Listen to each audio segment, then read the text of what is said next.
AIMIM दरअसल Bharatiya Janata party की B team है। यह क्या समूचा विपक्ष कहता है, और अगर नहीं कहता तो यह बयान आया कहां से? यह ना तर्क है, ना आधार है, ना कोई लेना देना है, ना आज तक लिंक जोड़ पाए, लेकिन फिर भी कहते हैं एआईएमआईएम बीजेपी की बी टीम है। दरअसल यह बयान कभी भी विपक्षी पार्टी की तरफ से नहीं दिया गया। यह बयान खास तौर पर कांग्रेस की तरफ से दिया गया है। कांग्रेस के नेताओं ने जब जब इस तरह का बयान दिया तो और अलग अलग राज्यों में जिस भी पार्टी का कांग्रेस के साथ गठबंधन होगा उसकी आंखों में ही एआईएमआईएम चुभती है। आज मैं आपको दिखाने जा रहा हूं कि असलियत में बी टीम वाला आरोप हकीकत में लगना किसके लिए चाहिए था।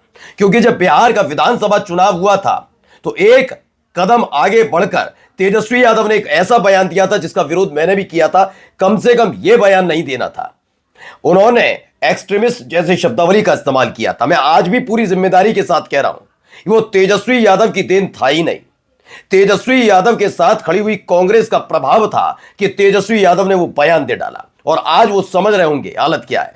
दरअसल कांग्रेस एआईएमआईएम को लेकर इतनी विचलित क्यों रहती है वो तो मैं दिखाऊंगा ही। आज एक और चीज एक्सपोज करने जा रहा हूं। अब बिहार के बाद महाराष्ट्र में क्या जलवा दिख रहा है एआईएमआईएम का, वो भी देखिएगा कांग्रेस की सच्चाई, और आखिरकार बीजेपी से ज्यादा एआईएमआईएम से क्यों घबराते हैं कांग्रेस के नेता, खासकर मुस्लिम नेता, वो भी आपको दिखाऊंगा। तो जरा देख लीजिएगा महाराष्ट्र में कैसे गर्दा उड़ा रखा है एआईएमआईएम ने। नमस्कार, मैं हूं प्रज्वल गौतम और आप देख रहे हैं टाइम्स एक्सप्रेस। यूं तो बिहार के विधानसभा चुनाव के दौरान कई खबरें दिखाई और हमने जो बताया था वो खबर सही भी निकली। 5 की 5 सीटें अपने हाथ में आना, वो भी ऐसे वक्त में जब आंधी तूफान चल रहा हो, जैसा कि बीजेपी के नेताओं का, एनडीए का कहना था। ये वाकई जनादेश है। मैं तो आज भी कहता हूं ज्ञानेश है, लेकिन फिर भी जनादेश है, वो जनादेश ही मानता हूं। फिर भी 5 की 5 सीटें जो 2020 में इन्होंने अपना प्रदर्शन किया था उसे रिपीट किया। लेकिन अब आते हैं कि यहां पर नुकसान कांग्रेस और आरजेडी को क्यों हुआ था, उस पर बात सबसे आखिर में करेंगे। लेकिन आज आपको पहले मैं कुछ जलवे दिखाता हूं।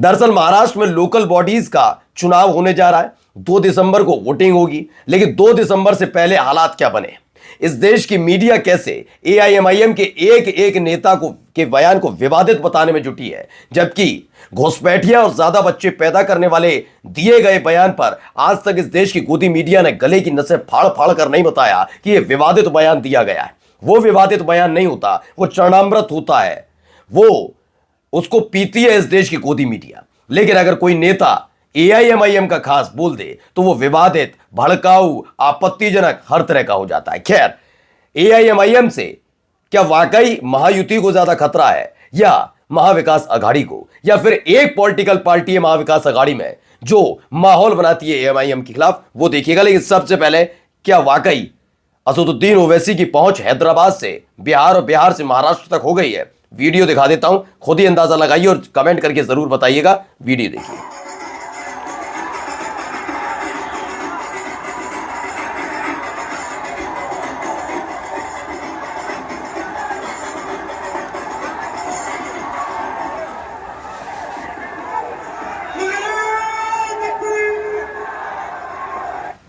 तो है क्या कार्यक्रम में बताता हूं। वैसे तो ये लोकल बॉडीज के चुनाव हो रहे हैं, लेकिन जिस तरह की बेतहाशा भीड़ वहां पर जुटी है, ऐसे देखकर लगता नहीं है। ऐसा लगता है विधानसभा या लोकसभा के चुनाव के लिए कोई मंच सजा और उसके सामने ये कार्यकर्ता समर्थक झूम रहे हैं। इतनी तादाद में लोग उतरे थे। इसने बहुत लोगों को बेचैन किया है, क्योंकि इससे जुड़ी हुई कई तस्वीरें भी निकलकर सामने आई। यह सारी महाराष्ट्र की है, ध्यान रखिएगा, एक भी बिहार की नहीं है या कहीं और की। जरा ये देखिए, वारिस पठान पहुंचते हैं, उन्होंने संबोधित किया।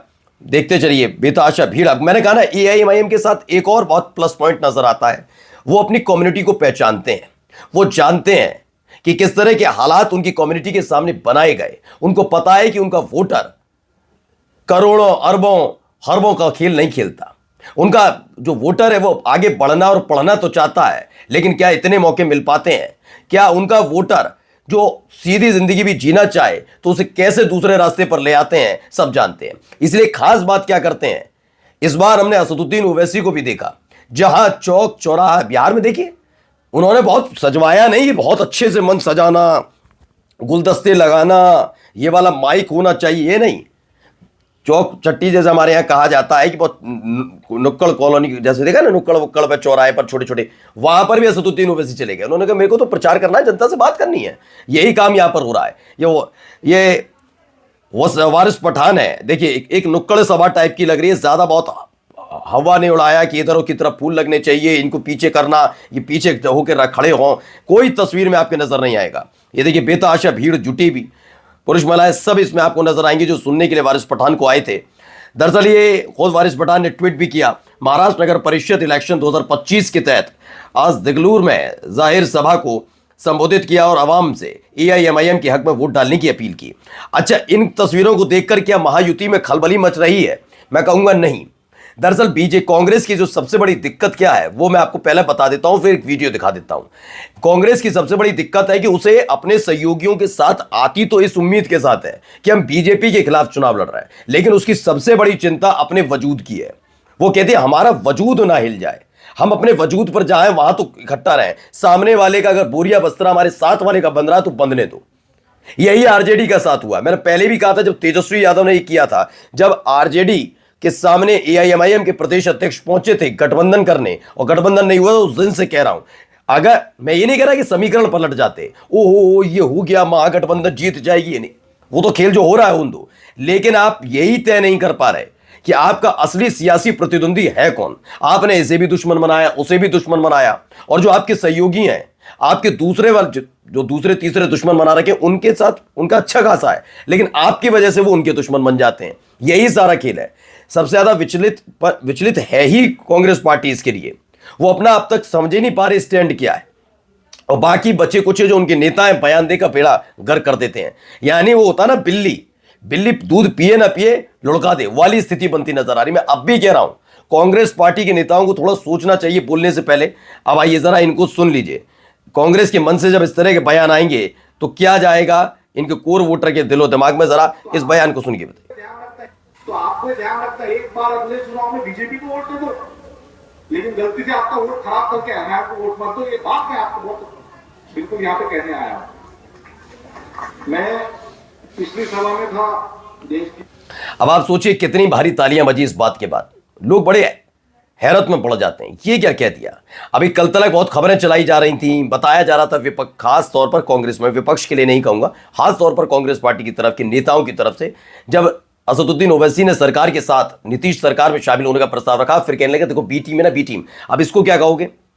दरअसल आज तक आप समझ ही नहीं पाए कि आपका सियासी प्रतिद्वंदी असली है कौन।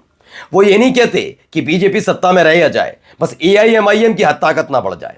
तो यही इनकी चीजें इनको ले डूब रही है सियासी तौर पर।